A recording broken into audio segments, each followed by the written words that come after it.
Ги започнуваме вестите на телевизија Кисиме Нада. Ова се настаните на денот.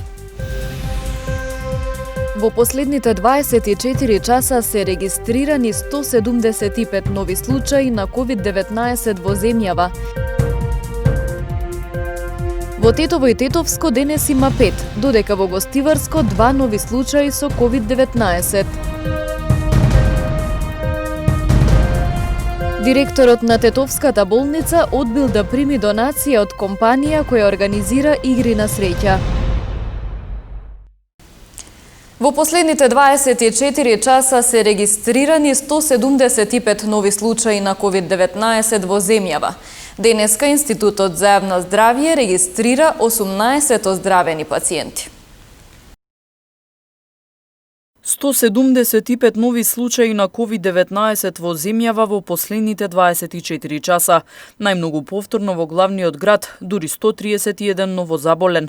Потоа следува Куманово со нови 24 случаи. Институтот за јавно здравје регистрира и 18 оздравени пациенти, како и 5 починати лица. Министерот за здравство Венко Филипче рече дека откако се реализира пристапот за масовно тестирање на контактите, состојбата во Штип и во Тетовско постепено се смирува. Откако се направи овој пристап, тестирање, изолација на сите контакти, состојбата во Штип и во Тетовско постепено се смирува. Останува Скопје, особено населбата Чаир, каде што има најголем број на потврдени случаи. За жал, се уште епидемиолозите се соочуваат со проблемот со обезбедување контакти и давање на вистинити податоци. Пред нас е уште долга битка со вирусот, кој очигледно е дека е тука и ние ќе мора да научиме соодветно да живееме со него. Мора да се научиме да ги почитуваме овие мерки кои се базираат на трите принципи: да се носат маски, да се одржува дистанца, да се одржува хигиена, односно миење често, дезинфекција на рацете, заради тоа што тоа е нашиот нов начин на живот. Мора да се почитуваат и здравствените работници, да се кажуваат точни информации, заради тоа што само така ќе знаеме со каков пациент имаме работа и во таа смисла по која патека тој пациент ќе биде упатен. За жал, имаме неколку случаи изминатите денови во кои што заради неточни податоци повеќе здравствени работници се сега во изолација. Вкупната бројка на диагностицирани лица со COVID-19 во нашата земја од почетокот на епидемијата изнесува 3538, бројката на оздравени пациенти 1682, на починати е 169, а во моментов бројот на активни случаи во земјата изнесува 1687. Во Тетово и Тетовско денес има 5, додека во Гостиварско 2 нови случаи со COVID-19. Почина еден пациент од општина Врапчиште на 72 годишна возраст. Денес во Тетовскиот регион се регистрирани 5 нови случаи со COVID-19, од кои 3 се од општина Тетово, по еден случај од општините Јагуновце и Боговиње. Во општина Гостивар и општина Врапчиште има по еден нов случај. Во градската општа болница 8 септември во Скопје почина еден пациент од општина Врапчиште на 72 годишна возраст, примен на 30 мај. Епидемиолозите како причина за зголемувањето на бројот на нови случаи со COVID-19 го наведуваат непочитувањето на мерките за заштита, бидејќи најголем број од случаите се контакти со веќе заболени лица. Граѓаните во анкета велат дека мерките за заштита во градот делумно се почитуваат. Има лица кои што не носат заштитни маски, а често може да се забележат групирања во паркови и гужви на Тетовскиот пазар. Ја ги почитувам и гледам и други ги почитува, а некој ги носи до носот да може да диши. Инако гледам, а на пазар гледам послабо. Некој носи, а тамо гужва. Право да ви кажам, ја не сум задоволен. Односот на граѓаните, мало и од власта, така да што целокупно е тоа билансот незадоволително. Маска, колку знам, не е задолжителна, освен ако нема услови за оддалеченост на 2 метри. Меѓутоа, сега во последно време заради трендот на пораст на број на заболени, мислам дека повеќе се почитува носење на маска, а за групирање дефинитивно не се почитува. Откако го отфрли предлогот за воведување полициски час, владата одлучи да се воведат засилени контроли и мониторинг во критичните општини, каде има поголем број на заболени. Во Тетово полициските службеници постојано казнуваат лица кои што не носат заштитни маски. Во изминатото деноноќие 119 лица биле казнети и тие ќе треба да платат 20 евра за овој прекршок. Освен во Тетово и на 95 лица во Гостивар изготвени им се прекршочни платни налози за неносење заштитна маска. Во текот на изминатото деноноќие, според статистиката на СВР Тетово, нови решенија за изолација од Државниот санитарен и здравствен инспекторат изготвени им се на 10 лица во Тетово, додека вкупно биле контролирани 770 лица со вакви решенија, од кои 550 во Тетово и 220 во Гостивар. Изјави за самоизолација подпишале 24 лица, од кои 19 во Тетово и 5 во Гостивар, а биле контролирани 155 лица со подпишани изјави за самоизолација, од кои 130 во Тетово и 25 во Гостивар. Директорот на Тетовската клиничка болница одбил да прими донација од компанија која организира игри на среќа. Болничките кревети и средствата за дезинфекција веднаш биле вратени. Донација наменета за клиничката болница во Тетово на компанија која има казина и организира игри на среќа била одбиена од страна на директорот. Во болницата пристигнало возило со 10 специјални болнички кревети и средства за дезинфекција, кои биле растоварени од возилото, при што биле ангажирани и неколку хостеси. Но Флорин Бесими, директор на болницата, одбил да ја прими пратката, со образложение дека не прима донација од казина и спортски обложувалници.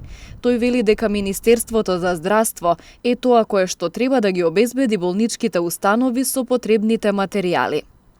Јас добив известување од Министерството за здравство дека треба да примам донација од болнички кревети, при што не беше назначено името на донаторот. Кога пристигна пратката и кога видов дека како донатор се јавува една спортска обложувалница, решително одбив да ја примам донацијата. Им реков никако не прифаќам донација од казино. Зарем ако државата и Министерството за здравство не можат нас како болница да не снабдат со потребниот материјал и опрема, треба да одиме да бараме помош од казина или спортски обложувалници. Па кога уште видов дека сред болница се рекламира казиното од страна на некои девојки кои беа со нив дојдени, уште повеќе се револтирав. Оваа постапка ја поздравуваат од Сдруженијето Антикоцкање, кое подолг период бара измени во Законот за игри на среќа. Оттаму велат дека ваквиот пример треба да го следат и другите директори на болничките установи. Ние како движење Антикоцкање дефинитивно сме против вакви донации, бидејќи сметаме дека овие донации се плен од сиромашните граѓани, тие што ги изгубиле. Затоа ние би го повикале министерот за здравство господинот Филипче да внимава околу овие донации, бидејќи овие се донации плячкани од народот. Од Сдруженијето Антикоцкање информираат дека вакви донации се наменети и за други болници во нашата земја, од кои дел од нив веќе ги примиле. Во основните училишта во Гостивар досега се запишани околу 400 првачиња. Уписите во прво оделение оваа година поради пандемијата со коронавирус се одвиваат под посебен протокол за заштита. За 10 дена колку што се спроведува уписот во основните училишта на територијата на општина Гостивар се запишале околу 400 првачиња. Од општинскиот сектор за образование оценуваат дека во училиштата годинава бележат зголемени бројки на првоодделенци и дека се очекува надминување на цифрите од претходните години. Уписите според препораките се одвиваат регуларно на сите училишта, се околу 400 деца што досега се запишуваат од 2014-2015 година. Од прилика 228 се албанци, македонци 113 и 49 се турци. Планираме да има уште повеќе деца до крај на јуни. Она што редовно е проблем при упис во прво одделение е непочитувањето на реонизацијата. Правило кое вели дека детето треба да се запише во училиштето кое што е најблиску до неговата адреса на живење. Сепак, честопати родителите на своја рака го избираат училиштето, па некаде училниците се преполнуваат, а на друго место остануваат празни. Одговорните за образование апелираат да се почитува реонизацијата за да се избегнат такви проблеми. Кога имаме проблеми, ние имаме список за реонализација, тоа треба да го введеме и во совет, треба да ги почитуваат, тоа е регуларно, зашто некои училишта има многу деца, некои наставници, некои немат, многу малку имат, тоа треба да законски да се почитува. Секој од тој регион што иде, таму и да се запишува. Како што е веќе познато, уписите на првачињата оваа година поради пандемијата со коронавирус се одвиваат под посебен протокол. Децата доаѓаат во училиштето само со еден родител. Задолжителна е дезинфекција, носење на заштитни маски, како за родителите, така и за уписните комисии. Меѓу присутните треба да се одржува дистанца од 2 метри, да нема групирања, просториите да се проветруваат, дезинфицираат и друго. Од партијата за целосна еманципација на ромите реагираат на, како што велат, бруталноста на полицијата која во недела за време на полициски час упаднала во импровизираната населба кај железничката станица во Скопје и на насилен начин привела деца, стари и изнемоштени лица. Ибримовски вели дека имало нарушување на јавниот ред и мир додека траел полицискиот час. Вистина е дека луѓето кои живеат во импровизираната населба ке железничката станица пуштале гласна музика, но ова прекршување не се решава со полициска бруталност, особено кон деца и стари изнемоштени лица. Точно дека го нарушиле јавниот ред и мир ромите што живеат под железничката станица и тоа пуштале гласна музика по интервенција на полицијата. Музиката беше спречена и после 10 минути по спречувањето на музиката дојдоа полициски сили, интервенира и тепа невини деца, старци, ги ваѓа од изнемоштените граѓани кои имаше и болни меѓу тие. Ибримовски го повика првиот човек на полицијата Наке Чулев да преземе сериозни чекори против полициската бруталност. Затоа сакам да го порачам на министерот Наке Чулев да преземе санкции во врска со настанатата ситуација, односно да покрене постапка за упадот на полицијата и зошто е тоа направено кога и се работи за луѓе кои биле немочни да се спротивстават на полицијата. Од Министерството за внатрешни работи вела дека од полициски службеници од полициската станица Аеродром биле преземени мерки и активности по пријава од граѓанин за констатирани прекршување на полицискиот час од група на граѓани кои биле собрани на јавно место и го нарушиле јавниот ред и мир со пуштање гласна музика. Потоа 5 лица најпрвин дрско се однесувале кон полициските службеници, пошто физички ги нападнале, а едно од нив фрлило со камен кон полициското комбе. Општинската организација на СДСМ Тетово со пресконференција на која зборуваат за, како што велат, прекршувањето на мерките од страна на опозицијскиот лидер Мицкоски. Однесувањето на ВМРО ДПМН за време на целата здравствена криза покажува дека оваа партија, предводена од Христијан Мицкоски, воопшто не е излезена од режимската матрица. Додека сите се борат против коронавирусот, Мицкоски и функционерите на ВМРО ДПМН покажуваат самоволие, прекршување на мерките и забраните и злоупотреба на институциите за лични и партиски интереси. На почетокот на кризата, кога институциите со сериозен пристап се подготвуваа за новонастанатата закана од коронавирусот, Мицкоски се посмејуваше со сериозноста на вирусот и изјавуваше дека СДСМ бара изговори за да нема предвремени избори.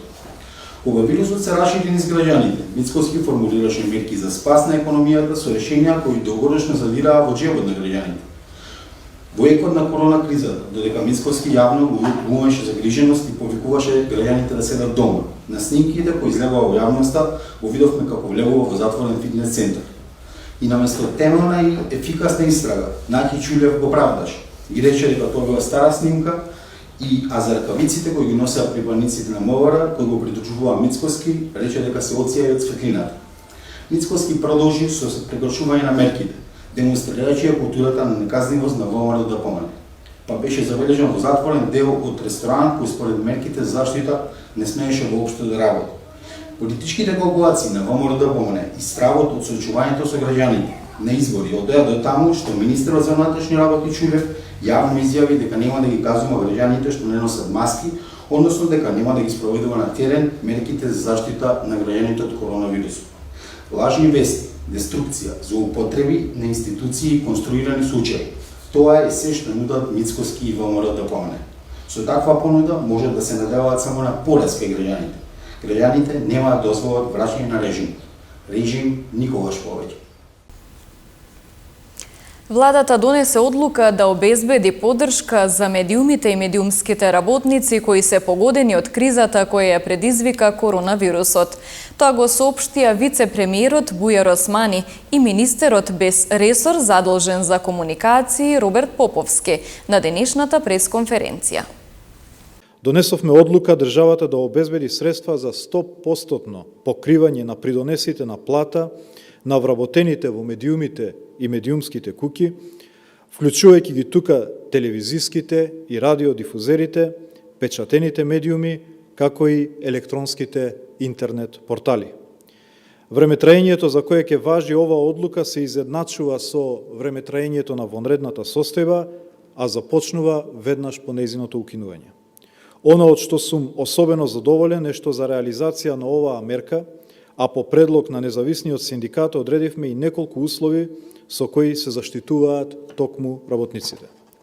Прво, оваа мерка ќе може да ја искористат само оние медиуми кои за време на кризата не отпуштиле ниту еден работник поради кризата, а тоа право ќе го немаат и за време траењето на субвенцијата или нема да може да отпуштат ниту еден вработен најмалку во следните 3 месеци. Субвенционирањето ќе биде 100% за периодите јуни, јули и август, поточно за овие 3 месеци. При тоа многу е значајно сите медиуми да ги имаат платено сите давачки кон државата и исто така го вметнавме и критериумот да има најмалку 3 вработени, затоа што сметаме дека на овој начин ќе се селектираат сите оние кои што навистина во медиумската сфера се обидуваат и работат професионално. Со оваа уредба продолжува целосната поддршка што ја дава владата на Република Северна Македонија кон медиумите и при тоа морам да истакнам врз основа на долги и темелни консултации со сите чинители во медиумската сфера. Сето она што досега го правиме е врз основа на непарична помош и поддршка, онака како што бараа најголемиот дел од новинарските здруженија. Следуваат информациите од полицискиот билтен на СВР Тетово. Вчера околу 22 часот и 30 минути на паркинг на бензинска пумпа во Тетово, полициски службеници на СВР Тетово лишиле од слобода двајца 20-годишници, затоа што при нивен преглед била пронајдена марихуана. Двајцата се задржани во полициската станица Тетово за расчистување и документирање на случајот и против нив ќе следуваат поднесоци. Ноќеска околу 1 часот и 45 минути на улица Караорман во Тетово, полициски службеници лишиле од слобода тетовци на 20 и 25 годишна возраст, затоа што при нивен преглед исто така им била пронајдена марихуана и на нив ќе им се изготват соодветни поднесоци. Вчера околу 20 часот и 20 минути во Гостивар пак полициски службеници од одделението за внатрешни работи Гостивар лишиле од слобода 50 и 57 годишник од гостиварското село Ѓурѓевиште поради сомнение за нивна инволвираност во насилство пријавено на 9 јуни годинава од 33 годишен жител на истото село, а што се случило на улица Панче Поповски во Гостивар. Двајцата се задржани во полициската станица Гостивар за расчистување и документирање на случајот.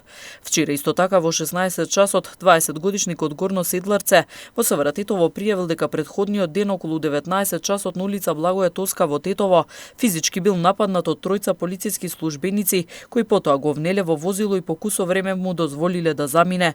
За настанот е известен секторот за внатрешна контрола, професионални стандарди и полициски истраги и се работи на расчистување и документирање на случајот.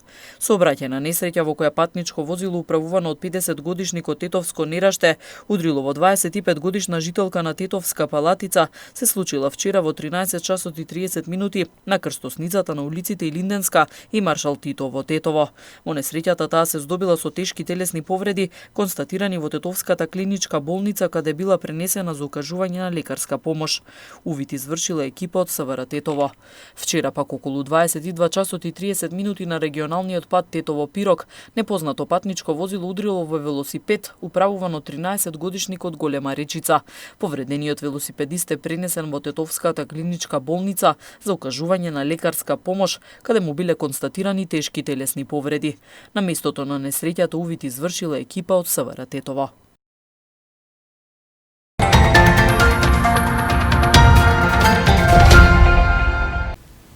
$25,000 гледачи присуствуваа на вечното српско дерби помеѓу Партизан и Црвена Звезда во Белград, додека во Германија полуфиналните надпревари од купот се одиграа без публика. Додека кај нас сите спортски настани и првенства се откажани и нема да го дочекаат крајот на сезоната 2019-2020. Синоќа во Србија се одиграа полуфиналните надпревари од купот со присуство на публика. Импресивна беше гледката на трибините на дуелот помеѓу вечните ривали Партизан и Црвена Звезда. Дури 25,000 гледачи присуствуваа на дуелот кој го доби Партизан со 1:0. Во Србија има ограничување на бројот на гледачи на трибините, но тоа зависи од капацитетот на стадионите каде што се играат надпреварите. На вториот полуфинален надпревар Војводина со 1:0 го совлада Чукарички на гостински терен. Фудбал се игра и во Германија, но таму без присуство на гледачи.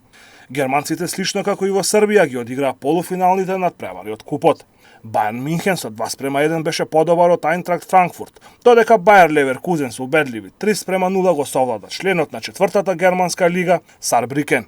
Во светот на фудбалот за истакнување и рестартот на шпанската Ла Лига. Шпанското првенство продолжува вечерва со градската дерби пресметка помеѓу Севиља и Бетис, додека останатите 9 надпревари од 28-то коло ќе се одиграат во следните 3 дена.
Со временската прогноза ги завршуваме регионалните вести. Имајте пријатна вечер.